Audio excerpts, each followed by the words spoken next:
estar aqui é sempre uma alegria, né? Então, estar aqui é o sentimento de voltar para casa, né? Como a gente tem sempre aquela alegria de passar um tempo longe, mas voltar para casa é sempre bom, então é sempre muito especial estar aqui com vocês.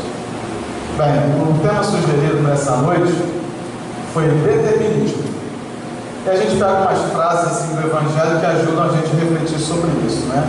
Uma das frases que a gente tem dita lá na Boa Nova é que a semeadura é livre, mas a colheita é obrigatória. E é curioso quando a gente fala em determinismo, né?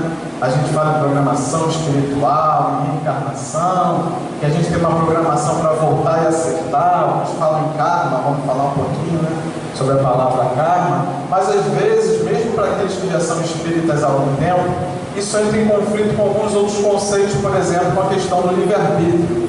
Até que ponto nós somos realmente livres para escolher e até que ponto as coisas estão determinadas que serão exatamente assim. Então essa é a proposta da nossa reflexão, mas antes disso nós vamos tentar fazer uma reflexão um pouco mais lúdica para que a gente entre propriamente na reflexão do tema. Começamos propondo a seguinte reflexão: quais são as nossas chances? Por exemplo, vamos falar um pouquinho de probabilidade e observação. Se a gente pegar uma moeda e jogar para o alto, a gente sabe que ela tem duas possibilidades: cara ou coroa. Eu posso jogar essa moeda 10 vezes e cair sempre no mesmo lado? Pode. Por que não? Agora, se eu jogar 1000 vezes, será que vai cair sempre no mesmo lado? Provavelmente não, né? Então, de tanto eu insistir, ou seja, se eu aumentar o meu universo amostral de jogar a moeda, a tendência é que caia mais ou menos metade do lado cara, mais ou menos metade do lado coroa. Da mesma forma, se eu agora, ao invés de usar uma moeda, usar um outro instrumento que seja um dado, por exemplo, eu já passo a ter 6 possibilidades. Então, se eu jogar o dado muitas vezes, existe uma tendência que em 1/6 das vezes seja o número 1, 1/6 o número 2 e por aí vai. Mas pode ser que eu jogue esse dado 100 vezes e ele caia sempre no mesmo número. É possível? Até é, mas você começa a ficar meio desconfiado, né? Você começa a ver esse dado está meio viciado, né? Ou seja, existe alguma coisa por trás daquela minha observação de possibilidades que eu ainda não desconheço. Mas eu começo a perceber, que eu desconheço, mas eu começo a perceber que talvez exista algo além de simplesmente aquelas meras 6 possibilidades. Bem, falando de determinismo, para a gente juntar esses conceitos, o determinismo pode ser visto como a doutrina filosófica segundo a qual todo acontecimento tem uma causa. Bem, faz sentido, né? Até pela nossa observação dos próprios fenômenos da natureza, como a ciência humana o faz. Por exemplo, a gente sabe que no verão, o que acontece? Chove sempre no final da tarde. Por que chove, né? Faz muito calor durante o dia, muita evaporação, chega de tarde, muitas nuvens, acaba chovendo. Pela nossa observação, a gente percebe que, por que chove? Porque fez muito calor. É claro que hoje a ciência humana faz muito mais do que isso, né? A meteorologia faz outros estudos para ver a probabilidade ou não de chover. Mas a gente pode chamar isso de princípio científico da causalidade. Ou seja, pela própria experimentação, pela própria observação humana, a gente começa a perceber que se alguma coisa aconteceu, algum evento anterior a esse permitiu que aquilo acontecesse. Ou seja, existe uma causa para aquela ação. E o Kardec, como era um homem de ciência, ele também se deparou com isso num dado momento, do ponto de vista agora dos fenômenos espíritas. Quando ele começou a ver aquelas mesas, né, que se mexiam, né?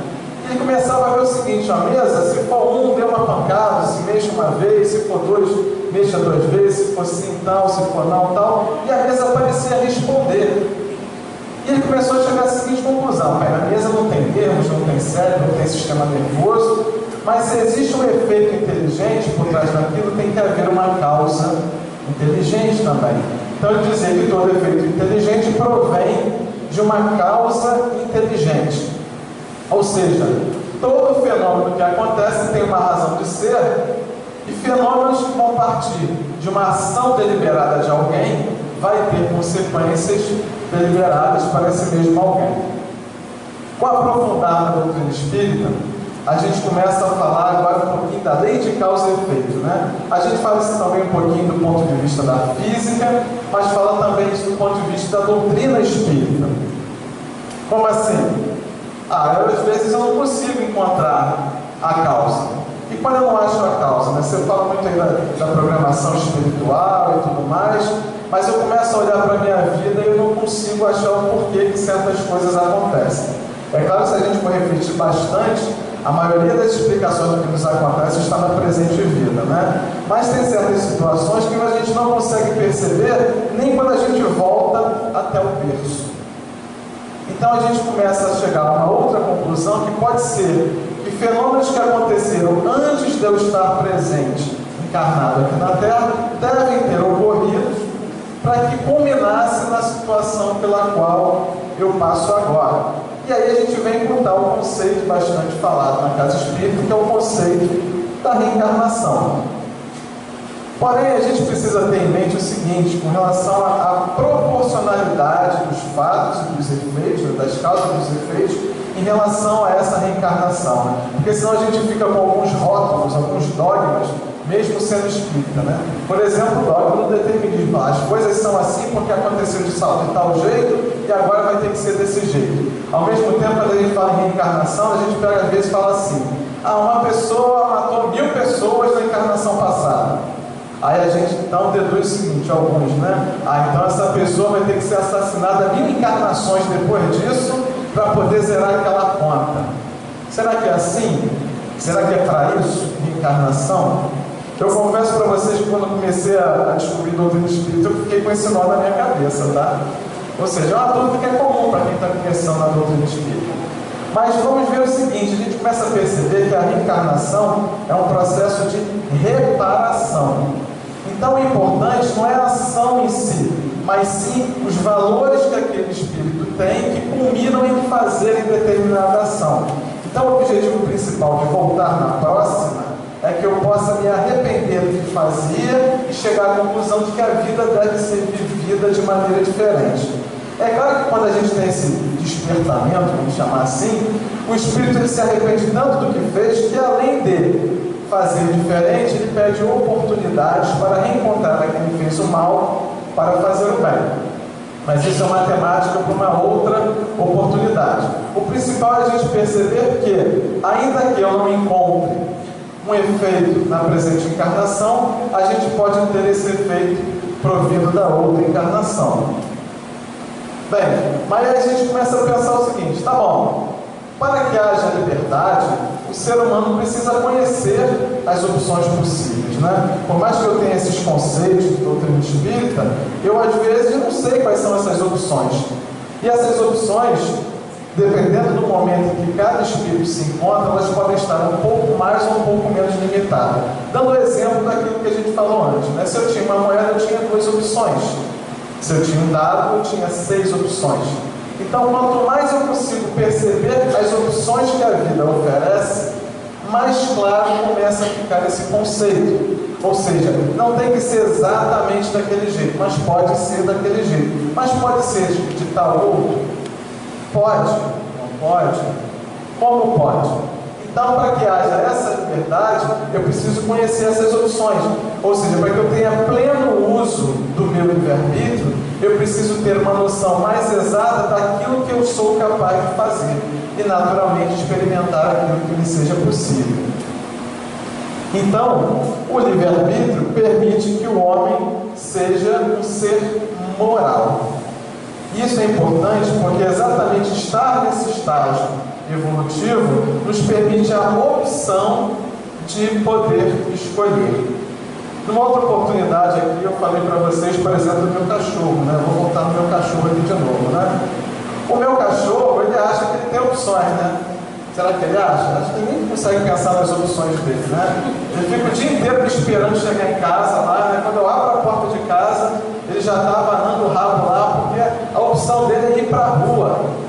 Ele quer ir para a rua fazer o passeio dele. É isso que ele consegue pensar. E o que ele imagina? Eu vou para a rua, vou ganhar um cafuné, depois ele vai me alimentar e a vida vai seguir. O meu cachorro gosta de mim. O meu cachorro gosta de mim porque eu sou bom? Não. Se eu fosse uma pessoa de moral duvidosa, ele ia gostar de mim do mesmo jeito? Dentro da visão dele, sim, né? Dentro da percepção de mundo que ele tem, sim. Dentro do grau de liberdade que ele tem para discernir isso, sim. Ou seja, a nossa capacidade de ser livre para decidir aumenta conforme aumenta a nossa capacidade de entender o que está à nossa volta. Entender o que está à nossa volta pressupõe pensar, refletir como ser moral e fazer uso desse livre-arbítrio. Quando eu tinha uma moeda, eu tinha 2 opções. Quando eu tinha montado, eu tinha 6 opções. Eu tenho todas as opções. Dentro do meu padrão, eu consigo ter todas as opções no meu nível, no nível onde eu me encontro. Exemplo de novo, uma criança, né? Às vezes a gente fala assim, eu gostava tanto da minha infância, né? Ou da minha adolescência, que eu podia fazer tudo. Será que podia fazer tudo? Será que uma criança, eu com 5 anos, 6 anos, 7 anos, eu tinha a maturidade que eu tenho hoje? Certamente que não. Mas naquele dado momento em que eu me encontrava, eu me sentia capaz de fazer tudo, onde na verdade eu não sabia o que era tudo, eu não conhecia o que era tudo. Então, conforme a gente vai aumentando o nosso entendimento, a gente percebe que a gente é capaz de expandir essa liberdade de agir. E aí eu vou trazer então um exemplo clássico aqui do nosso Evangelho. É uma passagem bastante conhecida, que é a negação de Pedro, né? Muito usada quando a gente fala de determinismo. Alguém já parou para pensar nisso? Acho que todo mundo conhece essa passagem. Alguém não conhece essa passagem? Não fica com vergonha não. Se alguém não conhece, né? O que Jesus falou naquele momento? Jesus falou que antes que o galo, desenharam até o galo, né? Eu não fiz esse desenho não, tá? A gente pega na internet e coloca, né? Acharam o galo aqui. Antes que o galo cante, você me negará 3 vezes. O que o cara falou? Não, vó, não. Que é isso? Eu estou contigo e não abro. Eu sou fiel até o final dos tempos com você. E aí? Aconteceu? Aconteceu, né? Será que Jesus sabia? Você nunca parou para pensar nisso, não? Principalmente aquele que acredita no livre-arbítrio. Pô, mas se o livre-arbítrio, o cara tinha o direito de agir, uma pressão dessa, né? Logo Jesus falou, você vai me negar 3 vezes, vai se sente quase na obrigação de negar, né? Ou se o cara está dizendo, né? Mas mesmo assim o cara falou, não, eu não. Estou fora, estou contigo e não abro. E aconteceu. E aí? Aí a gente se pergunta, quais seriam as chances de Pedro? Ele disse, você vai fazer isso. Então quais são as chances? Fazer ou não fazer? Não é? É a moeda. 2 opções. Jogou a moeda para o alto. Caiu do lado que Jesus falou. E se fizesse isso 1000 vezes, o que vocês acham que ia dar? Ninguém quer discordar de Jesus, falar que ele ia negar de novo. Coitado do homem, né? Estava condenado a negar 3 vezes, né? É isso mesmo? Ou será que aquela moeda da decisão de negar ou não negar também estava viciada? Eu diria que sim. Eu diria que provavelmente, não na certa, mas provavelmente, se isso acontecesse numa outra ocasião, naquele momento, naquele instante, ele talvez fizesse de novo, ou provavelmente fizesse de novo. Essa moeda estava viciada. Ou seja, o seu processo decisório estava viciado. Viciado por quem? Por ele mesmo. Pelas suas escolhas, pelos seus valores de vida, por um momento espiritual que aquele ser se encontrava dentro da sua trajetória evolutiva. Então ele poderia fazer diferente? Poderia, mas havia uma probabilidade imensa disso acontecer. Alguém falou, então Jesus foi sádico com ele? Será que é isso? Vamos pensar um pouquinho disso lá na frente. E o que fazer diante disso? Rapaz, aconteceu, o cara falou que eu ia fazer, eu disse que não, acabei fazendo. Ou senta e chora, ou aprende com isso. A gente vive isso muito na nossa vida. A gente passa por situações onde a gente ou senta e chora, ou faz alguma coisa diferente. Ou aprende com os erros, ou aprende com as dificuldades. Às vezes nós estamos envolvidos em situações que não são exatamente do nosso agrado, mas a gente pode escolher ficar parado ou fazer alguma coisa diante disso. Como evitar isso?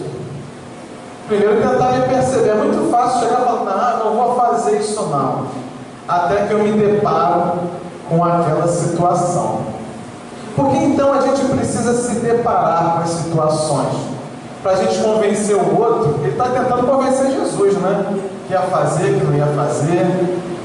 Não, é para que a gente se convença, para que a gente tenha a convicção de se é isso ou não é isso que eu quero para a minha vida. É muito fácil a gente falar algo, mas na hora de fazer não é exatamente assim que a gente procede. Ou seja, a gente não consegue nem mesmo ter certeza, ter a convicção daquilo que a gente diz que vai fazer, porque a gente não sabe. Mas Jesus, de certa forma, sabia. Mas o que Jesus sabia? Jesus conhece as nossas tendências. No nível espiritual que ele se encontra, era muito fácil ele ler os nossos vícios de uma maneira clara, de uma maneira sensata, e perceber o seguinte: se aquele ser for colocado diante de determinada situação, ele vai dar uma balançada. Então, primeira coisa, se Jesus consegue nos ler, alguém que não é a gente consegue nos ler e nos perceber, é sinal de que nós também podemos fazer isso, ou pelo menos deveríamos estar fazendo isso.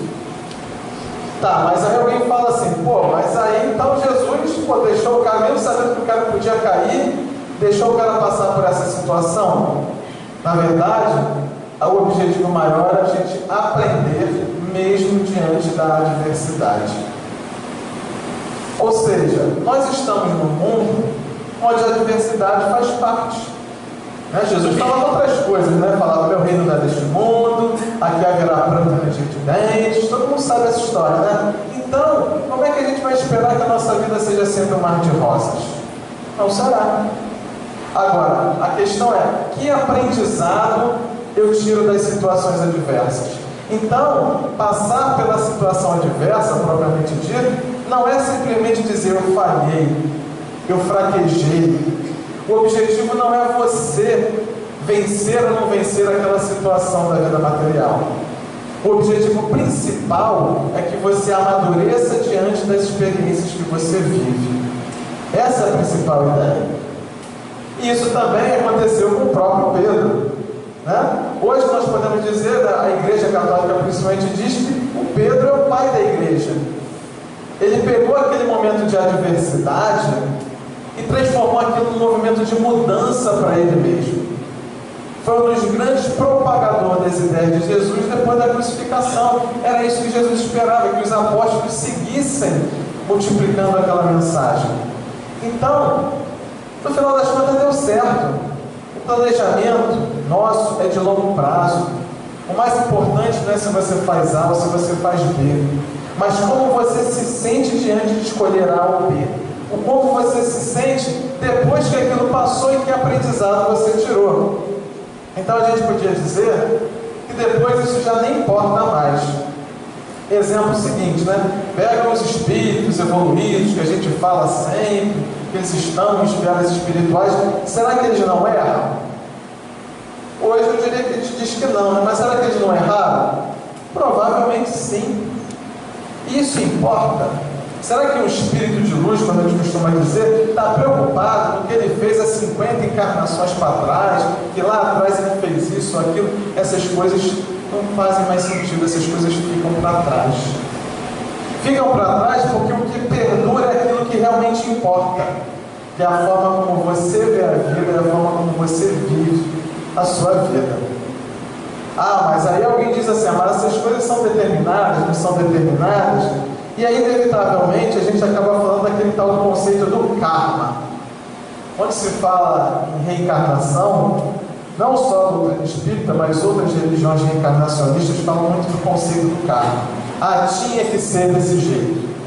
Ele passou por aquilo que tinha que ser, Ou seja, contrariando a tese do próprio livre-arbítrio. Então vamos a uma definição de karma. Pegar uma definição que nem é nossa, né, para não dizer que a gente está legislando em causa própria.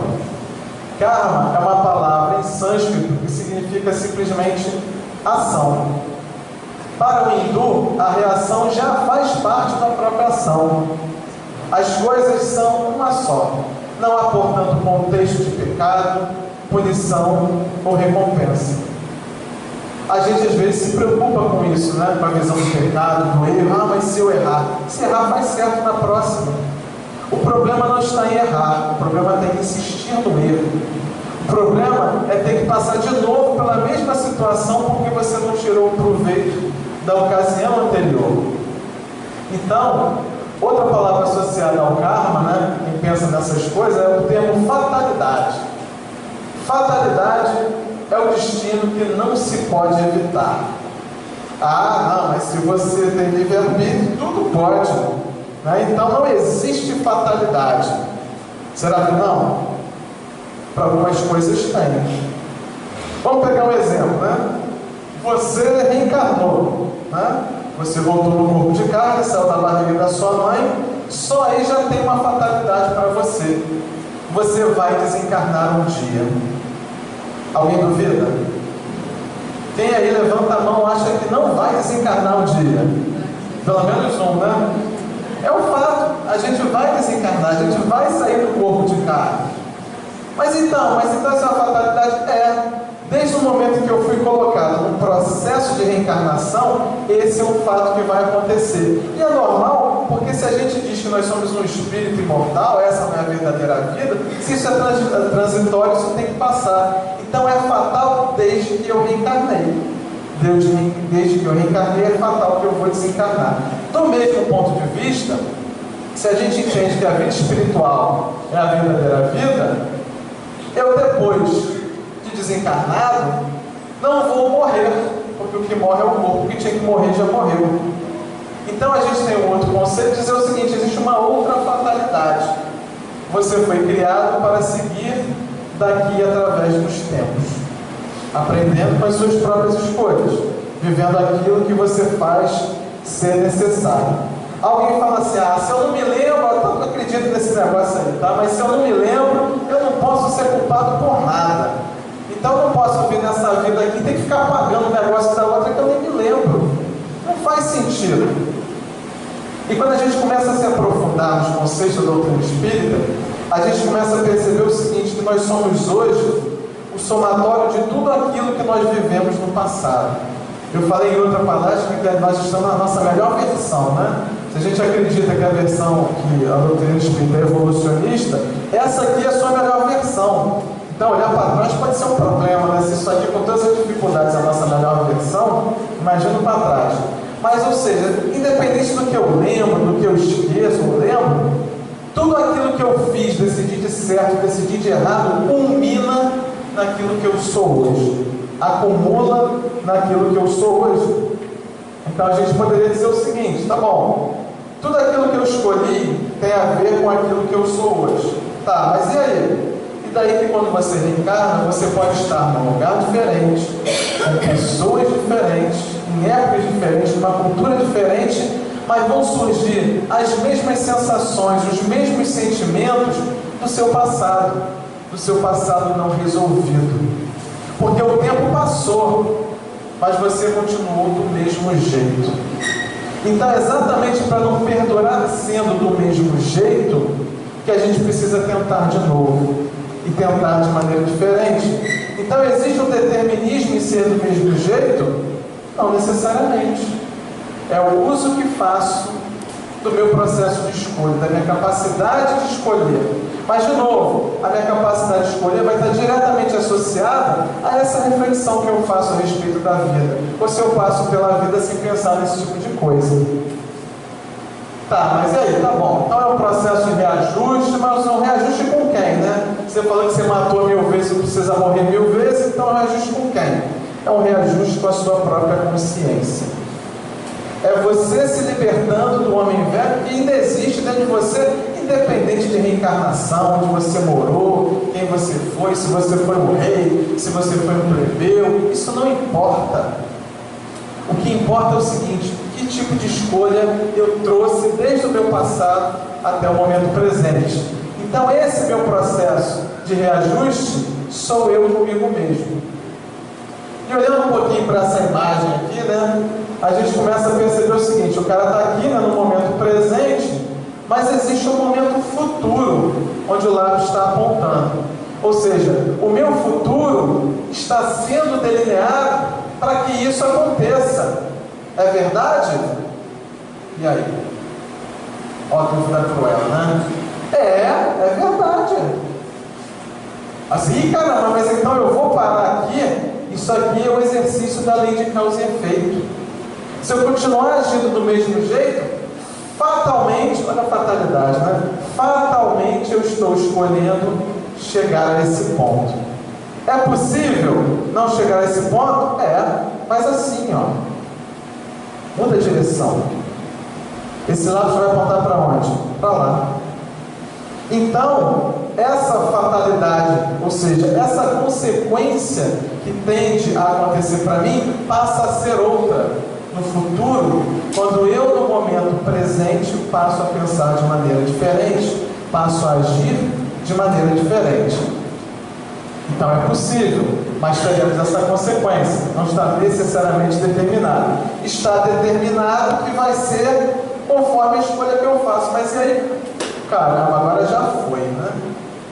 A gente fica assim: agora eu já fiz. E agora? Senta e chora? É uma opção, né? As nossas opções da moeda não dá. Sentar e chorar e ficar lamentando a vida também é uma opção.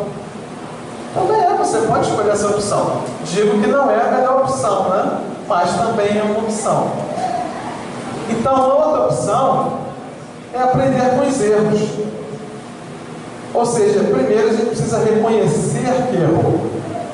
É muito fácil a gente passar pelas situações da vida e achar que a culpa é sempre do outro, né?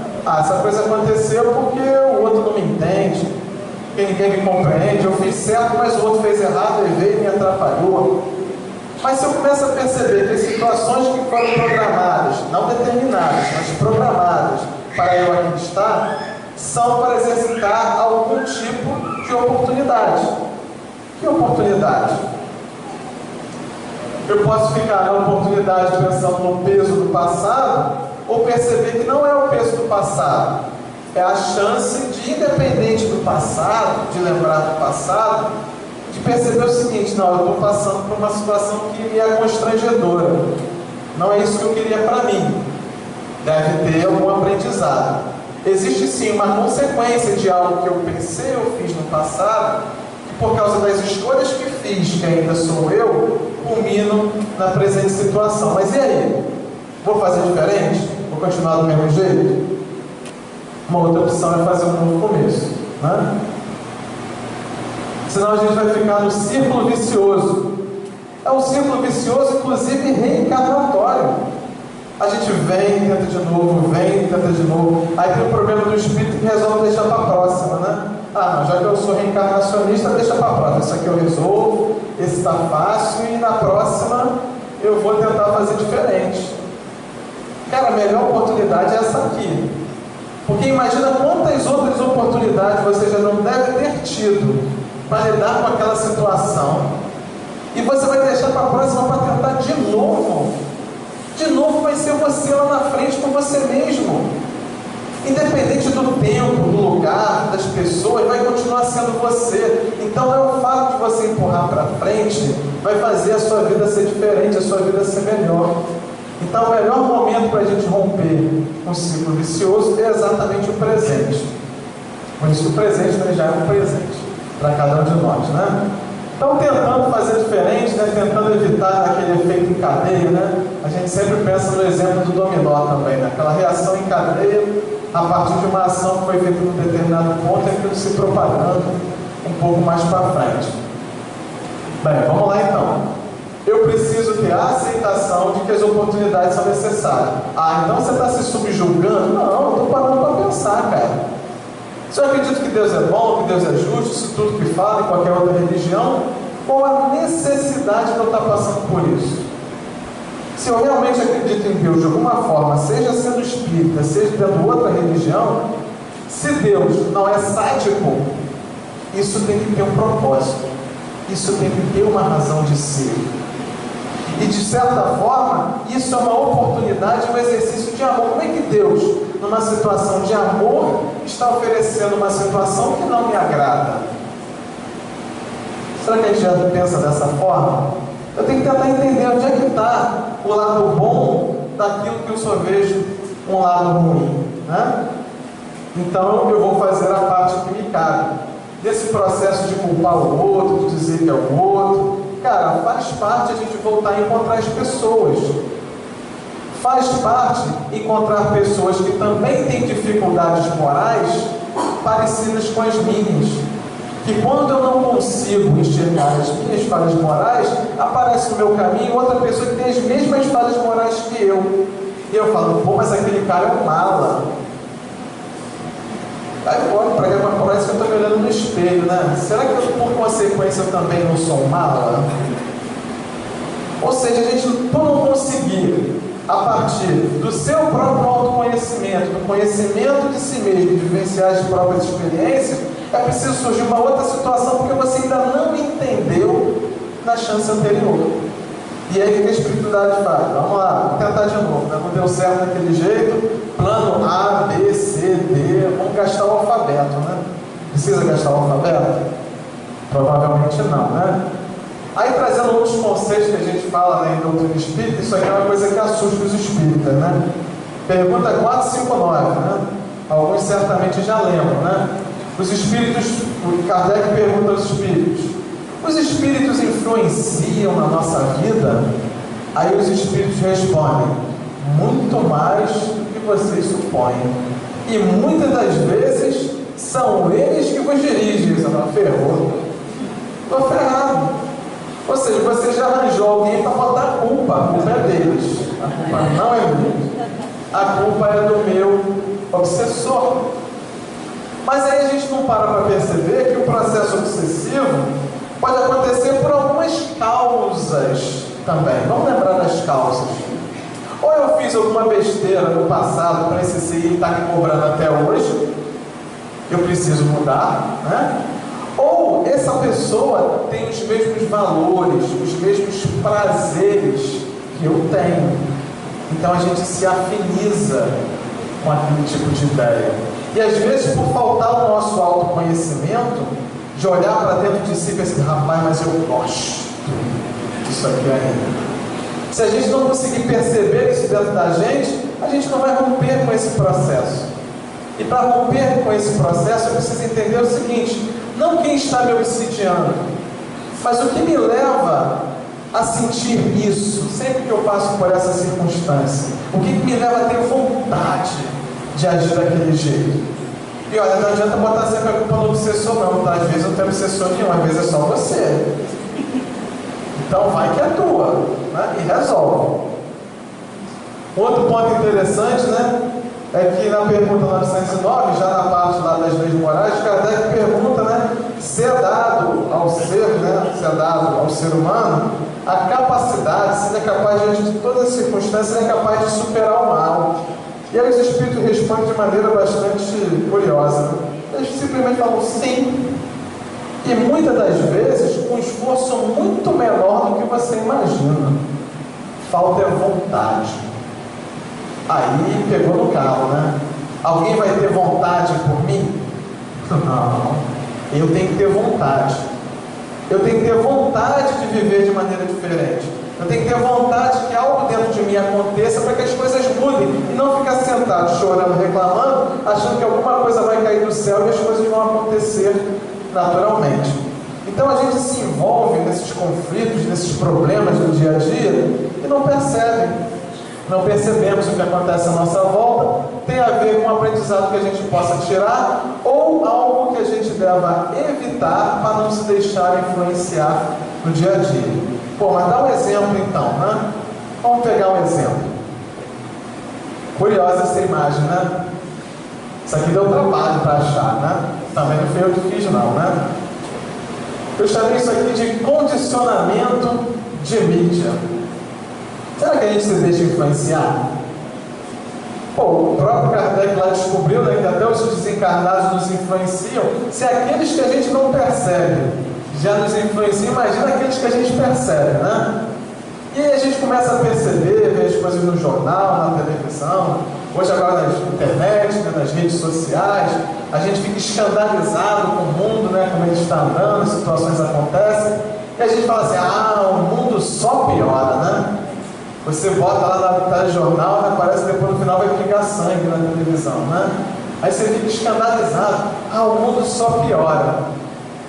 Quando a gente para falar esse tipo de coisa e vibrar dessa maneira, a gente contribui para que o mundo continue dessa maneira. Mas se você realmente tem esses conceitos, tem parentes espíritas, você tem que parar e pensar o seguinte, não, mas peraí, se eu acredito que o mundo evolui, como é que o mundo piora? Isso contraria o conceito que diz que o espírito não pode regredir, no máximo ele pode estagnar, talvez, mas regredir nunca.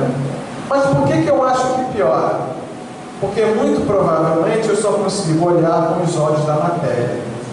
Eu consigo só perceber os problemas do mundo material.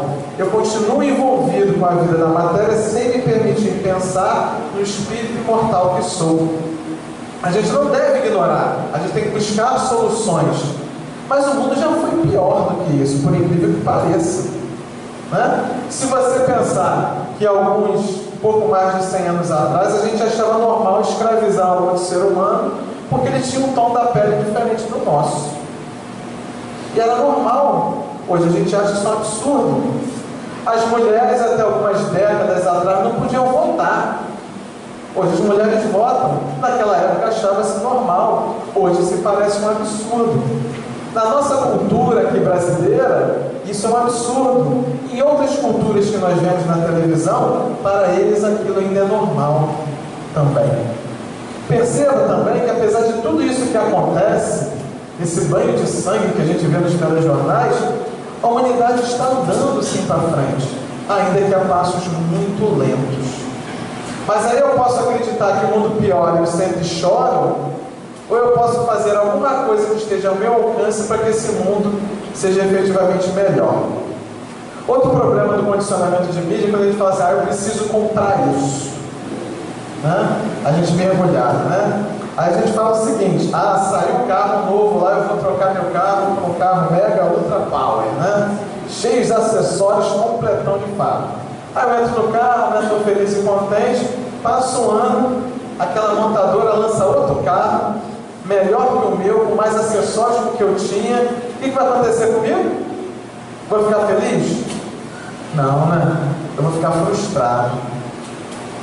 Ou seja, eu me permiti frustrar porque eu coloquei os meus valores, a minha expectativa, a minha felicidade em algo que é meramente passageiro. Eu devo sim estar no mundo, mas eu não devo viver somente deixar que o mundo diga aquilo que me faz feliz. Eu tenho que decidir o que me faz feliz. Porque se eu delegar a minha felicidade ao carro, eu vou delegar a minha felicidade ao obsessor, eu vou delegar a minha felicidade aos outros e vou delegar a felicidade às minhas más tendências, ao homem velho que ainda existe dentro de mim, decidindo por mim. Então a gente precisa mudar o padrão mental. É claro que não dá para ser assim o tempo todo. Isso é impossível ser assim o tempo todo. Eu sei, eu também não fico assim o tempo todo. Mas é importante pensar diferente, agir diferente e perceber que o bem também é contagiante. Será que o bem é contagiante? A gente às vezes acha que o mal é contagiante, mas o bem é contagiante. Vou dar um exemplo mais próximo a vocês, que é essa noite que a gente está aqui, né? Quando a gente vem até aqui, a gente se propõe a deixar todos os nossos problemas lá fora, né, na medida do possível. Fala assim, agora eu vou me espiritualizar. Aí eu vou sentar lá na plateia, vou assistir umas palavras que estimulam lá no palestrante, vou tomar meu passe, vou beber minha água fluidificada, eu saio daqui pisando em nuvens, né? Me sinto bem, aquilo me traz uma paz e tudo mais. Isso no domingo, né? A gente fala assim, eu recarreguei a minha bateria no centro espírita, estou pronto para a semana, né? Chega segunda-feira, tudo de novo. Acaba a segunda-feira, qual é a sensação, né? Pô, ainda falta vocês. A gente se deixa influenciar pelo resto. O bem pode ser contagiante. Você, quando está num lugar de bom propósito, pode ser uma casa espírita, pode ser uma igreja católica, pode ser uma igreja protestante, possa ser um lugar que te traga boas energias. Isso é contagiante. Só que se você se deixar contagiar muito mais pelo que está lá fora, a sua bateria vai cair rapidinho. Então é possível viver no bem, de alguma forma, é claro, né? Alguém fala assim, eu queria mesmo era ser livre como um pássaro. Será que os pássaros são livres? Quando a gente fala em liberdade, o primeiro ser que vem na maioria das pessoas, pelo menos, o primeiro ser que vem à mente é o pássaro. Será que o pássaro é livre? Né? Eu diria que não tanto, né? Por exemplo, já tem minha casa aqui em Rio das Ostras, e aí todo verão vem umas andorinhas lá e fazem ninho lá no telhado, e tem gente que fala que elas vêm até do hemisfério norte, né? Não sei se vem, né? Mas será que a andorinha vai chegar naquele ano e vai falar, não, esse verão eu não vou na casa do Alessandro, não. Não estou afim, muito longe. Será que ela pensa isso? Ela não pensa, ela vai. Por que ela vai? Porque ela não é livre ainda. Ela ainda está presa aos seus instintos. E aquilo que mais nos faz ter a liberdade tolhida é estar preso aos instintos. Então, Kardec até perguntou, né, lá na pergunta 599, se os animais são capazes de influenciar ou decidir no seu processo reencarnatório. Ele diz, não, os espíritos dizem não, porque eles são guiados pelo instinto. Então a gente começa a tentar perceber essas noções de liberdade. E aí também Kardec pergunta em relação ao ser humano, será que o ser humano então é livre para fazer aquilo que ele deseja, aquilo que ele tem que fazer? E os espíritos respondem, se ele é livre para pensar, ele é livre para obrar. Então nós já saímos daquela fase do instinto e somos capazes de discernir um pouco mais. Então o que ninguém pode tirar de você é a sua capacidade de decidir. Se você quiser agir da maneira correta, não tem obsessor que vai pegar no seu pé. Mas se você insistir na teimosia de fazer o errado, não tem orientador espiritual, espírito de luz que vai demover você daquela ideia, se você não quiser pelo menos tentar fazer diferente. Eles vão estar do seu lado, vão esperar você pensar no bem para ver se pega aquela brecha e vai com você no embalo, né? Então a gente precisa de uma transformação pela insistência, já que há muito tempo a gente age do mesmo jeito. Outra frase bastante conhecida nos diz que a gente precisa estar no mundo sem ser do mundo. Exatamente aquilo que a gente falou um pouco antes, de tentar viver a vida sem se prender somente àquilo que acontece à nossa volta. Então a liberdade aumenta com o incremento da consciência do ser. As coisas não vão deixar de acontecer à sua volta, mas a sua capacidade de perceber e entender a vida vai fazer com que você consiga viver melhor e, quem sabe, discernir melhor e agir melhor diante das situações. Da mesma forma, a ignorância limita a capacidade de agir do ser. Ou seja, se prender à fase dos instintos e não conseguir chegar na fase moral, vai fazer com que você tenha livre-arbítrio, sim, mas limitado. Quanto mais ignorante, mais limitado. Então a gente precisa pensar entre o imediatismo da vida material e o crescimento da vida espiritual. Estar no mundo sem ser do mundo. Aí outro ponto interessante é que o espírito tem medo do obsessor e tem medo do umbral, né? Por isso que eu coloquei ele aqui, né? Aí a gente fica assim, a gente está aqui nessa vida pensando, rapaz, tomara que eu não vá para o umbral depois, né? Tem a fórmula, cara. Faça o que tem que fazer. O umbral é uma região transitória, o umbral é aquele pedaço da porta lá que você passa de um lado para o outro, né? Então é uma região de passagem. Simplesmente isso. Se você quiser que a passagem seja de flash, passa direto, faça com que não seja necessário. Ou seja, a gente está vivendo hoje uma oportunidade. Lembra do lápis? Lembra do lápis lá atrás? A gente está aqui olhando para lá e falando, para lá. Eu não quero ir para aquele lugar. Se você não quer ir para aquele lugar, vira para outra direção. Mas não é para esperar chegar lá para virar para outra direção, porque não dá, né? Um outro ponto interessante aqui é a questão da esperança e convicção, né? Diante disso, não, eu acredito que as coisas vão acontecer e eu vou para um lugar bom. A gente acredita? Estou passando o tempo? Não, então tá bom. Estou marcando aqui para mim também. Outro ponto interessante é que a gente acredita que existe algo bom do lado de lá, né? A gente tem muita esperança. Esperança é algo bom, no primeiro momento. Porque a esperança ajuda você a sair da inércia, da expectativa de que algo vai ser diferente. Viver de esperança é uma coisa boa? Não, não é. Porque ao mesmo tempo, às vezes você tem esperança de que a coisa vai ser boa, às vezes você tem medo de que não seja. Ou seja, é o exemplo do umbral anterior, né? A gente fica assim, caramba, não pode ser muito bom. Rapaz, mas se o meu lugar não for aquele, né? Se meu lugar não for nosso lar, né? Se o meu lugar for aquele da laminha, né? Que a gente viu no livro, viu no filme, né?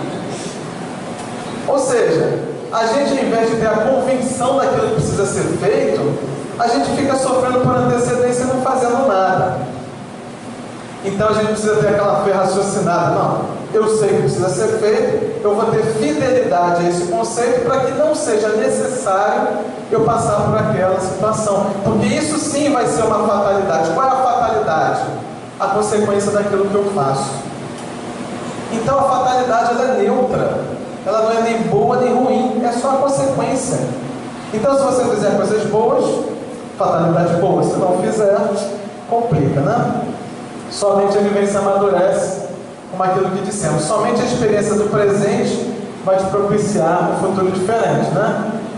Outra passagem do Evangelho. Depois que a mulher não foi apedrejada, Jesus botou o pessoal lá, não, vai embora, não adianta não apedreja a mulher não. Todo mundo conhece essa passagem. Mas no final, ele falou, vai e não peques mais, né? Todo mundo acha bonito Jesus tirar a mulher do sufoco, né? O pessoal ia jogar pedra, ele desistiu. Mas ele falou, vai e não peques mais. Por quê? O que vai acontecer? Se ela continuar agindo do mesmo jeito? Na semana que vem vai ser apedrejada de novo. Porque aquela sociedade apedreja pessoas que agem daquele jeito. Então, se ela continuasse na mesma linha de tendência, fatalmente ia acontecer aquilo de novo com ela. Então, o mais importante naquele momento não era ser ou não ser apedrejada. O mais importante era o convite que ela estava recebendo para fazer diferente, para tentar diferente. Voltando aqui na questão do semeador, né, já que a gente usou o exemplo do semeador lá na frente, o semeador pôs-se a semear, enquanto lançava a semente, parte dela caiu à beira do caminho, e as aves vieram e a comeram. Ou seja, aquela pessoa que está totalmente refratária. Ou seja, a pessoa recebe um conceito, recebe uma forma de ver aqui, não, quero saber isso não. Negócio de espírito, como é que vai ser do lado de lá, eu não quero saber isso não, né? Ela está refratária ainda. Mas tem uma segunda etapa. Parte dela caiu em terreno pedregoso, onde não havia muita terra, e logo brotou, porque a terra não era profunda. Mas quando saiu o sol, as plantas se queimaram e secaram, porque não tinham raiz. Esse já é o segundo estágio, né? É aquele que fala o seguinte, ó, deixei de ver o jogo do meu time no domingo para estar na casa espírita, né? Ó, tô lá, hein? Bota aí na minha ficha que eu fui, né? É suficiente? Não, não é suficiente. Ou seja, é aquela pessoa que acha que só pelo fato de estar em contato com os conceitos é suficiente para que algo bom aconteça para ela. Próxima etapa, né? Isso Jesus contando a parábola do semeador, né? Outra parte caiu no meio de espinhos que cresceram e sufocaram as plantas. Eu acho que, sinceramente, a maioria de nós deve estar nessa etapa aqui. Por quê? São aquelas pessoas que buscam um propósito, buscam um motivo para viver, uma razão para que as coisas aconteçam, mas ainda tem os seus espinhos pessoais, internos, e tem aquela dificuldade imensa de se livrar das suas más tendências para poder seguir plenamente e deixar essa semente brotar dentro da gente. Mas pelo menos ela consegue fincar lá dentro. Vai semear mais, vai brotar mais se a gente conseguir se livrar desses espinhos. E aí o objetivo, né? Outra ainda caiu em boa terra. Deu boa colheita, 100, 60 e 30 por um. Aquele que tiver ouvidos para ouvir, ouça. Estar aqui é uma oportunidade. Ah, você está dizendo que a casa espírita é uma oportunidade? Todo lugar que você faça uma reflexão, a partir das suas escolhas, dos seus valores de vida, aquilo é uma oportunidade em qualquer lugar. Então podemos fazer diferente. Citei aqui a segunda parte do Livro dos Espíritos, a terceira parte do Livro dos Espíritos, mas só para lembrar vocês que a quarta parte fala de esperanças e consolações. Lá você pode ler um pouquinho sobre das penas e gozos terrestres, felicidade, infelicidade relativa, decepções, ingratidão, perdas e tudo mais. Das penas e gozos futuros, ou seja, da onde aponta um lápis, né? Ou seja, será que o que me espera, o que me aguarda? Lembrando que depende do momento agora, né? Então, correto que a gente já passou do tempo, né? A gente precisa ter, principalmente, apesar disso tudo aquilo que a gente lê, tudo aquilo que a gente escuta, uma percepção da vida espiritual com ou sem corpo físico. Ou seja, eu preciso perceber que eu não passei a ser esse espírito nessa encarnação. Eu sou aquele que passou por várias outras. E mesmo não lembrando, continua sendo eu. E mesmo na próxima, continuarei sendo eu. Mesmo desencarnado, continuarei sendo eu. Então essas coisas não tem como você ficar fazendo momentos estanques. É você, continua sendo você de maneira contínua. A sua vida é contínua desde o momento em que você foi criado. Então, não se preocupe se é o corpo com corpo sem corpo. Cada momento é uma chance de aprender e crescer. Nós fomos criados para dar certo. Apesar disso tudo, é para dar certo. Essa reencarnação é o replanejamento da passada para dar certo. Qual é o determinismo nisso? O determinismo é, pode dar certo. Foram determinadas essas chances, desse jeito, essa vida, esse corpo, essa família. Por quê? Porque ficou definido dessa forma, fruto das escolhas que eu tenho feito. E acredite, essa é a melhor opção para você no momento. Se eu quero ter uma melhor opção, eu faço diferente agora. Eu tenho a liberdade de escolher. Eu tenho a liberdade de não reencarnar mais. Ainda não. Por que ainda não? Porque eu ainda me prendo de tal forma que esse processo de idas e vindas continua se fazendo necessário. Simples assim. Ou seja, eu ainda não fui capaz de expandir plenamente o uso do meu livre-arbítrio. Para a gente terminar aqui com duas frases, eu trouxe primeiro uma frase do Freud. Ele dizia o seguinte: a maioria das pessoas não quer realmente a liberdade, pois a liberdade envolve responsabilidade. A maioria das pessoas tem medo da responsabilidade. A gente pode viver no medo, deixando que a vida seja um barco à deriva, ou a gente pode tomar as rédeas do nosso processo decisório. A gente pode achar que eu sou espírita, eu reencarnei, a vida é assim. Eu sou um desgraçado, fiz muita besteira no passado, por isso que a minha vida é desse jeito. É uma visão distorcida de doutrina espírita. Eu posso pensar assim? Posso. Mas eu posso pensar de que pode ser diferente, de que é necessário, mas vai ser melhor porque hoje estou decidindo por fazer melhor. E a última frase do Santo Agostinho: o livre-arbítrio é dado ao homem por Deus com o objetivo de que viva plenamente o bem. Ou seja, nós fomos criados para dar certo novamente.